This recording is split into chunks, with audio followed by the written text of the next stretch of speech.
Ma démonstration consiste d'abord et surtout à montrer à quel point il est aisé de mettre en défaut le dogme matérialiste de la science actuelle qui a pourtant pignon sur rue.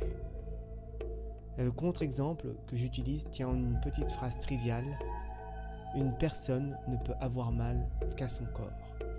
Par exemple, moi, je ne peux avoir mal qu'à mon corps. Je ne peux pas avoir mal à une chaise, une porte ou au corps de quelqu'un d'autre. Dans la réalité qui s'impose à moi, la douleur ne peut être engendrée que par mon corps, comme s'il était le seul à être capable d'en produire. C'est la raison pour laquelle je fais particulièrement attention à ce qui lui arrive, à ce qu'il ait à manger régulièrement, à ce qu'il n'ait pas trop froid, à ce qu'on ne le frappe pas trop souvent, et même jamais. On pourrait schématiser cette réalité de la façon suivante.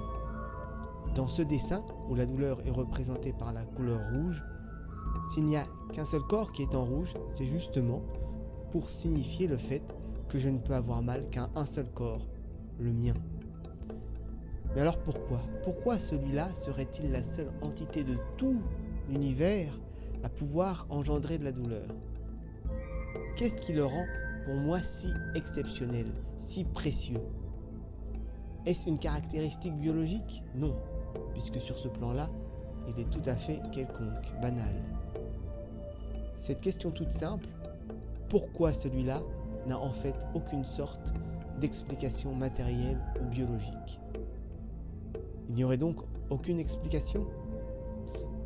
Pas si simple.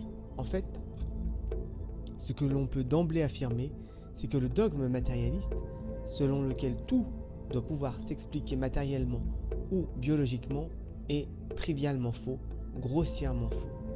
Et si le dogme matérialiste est si grossièrement faux, c'est que l'existence de quelque chose de transcendant et immatériel, c'est-à-dire surnaturel, est une énorme évidence.